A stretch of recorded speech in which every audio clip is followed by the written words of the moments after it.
And Congress has voted in favor of putting $40 billion aside to help recover from this week's attacks and to punish the groups found responsible. The House's vote came after nearly 5 hours of debate. Congresswoman Barbara Lee, a Democrat from California, was the one lawmaker who opposed the forced resolution, asking her colleagues to not let things spiral out of control.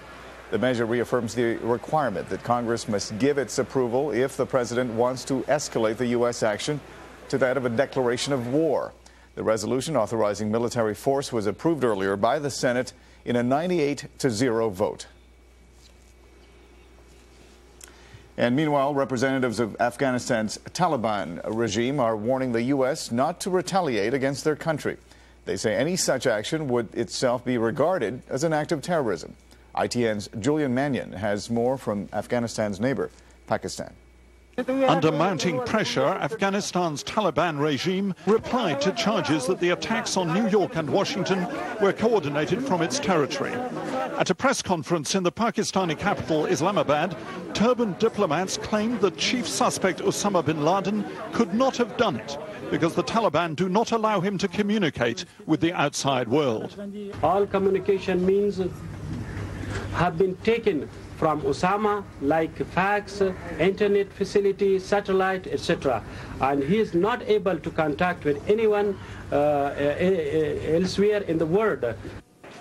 Fear has now gripped the Afghan capital, Kabul, with some residents packing and leaving in expectation of an American attack. The Taliban claim that any U.S. strike would itself be an act of terrorism. But they admit that Osama bin Laden is in Afghanistan and say that they will not hand him over without firm evidence against him. That could spark serious trouble among Pakistan's fundamentalists, some of whom openly support bin Laden. Osama bin Laden is the hero. He lives in the heart of the people. All of this makes the Saudi-born terrorist leader a difficult target. What seems clear is that the Taliban are not prepared to hand over Osama bin Laden. And as the United States prepares to launch its war on terrorism, it is confronting the same problem that it has faced before: how to eradicate the extremist groups and their training camps scattered among the mountains of Afghanistan. Julian Mannion, ITN, Islamabad.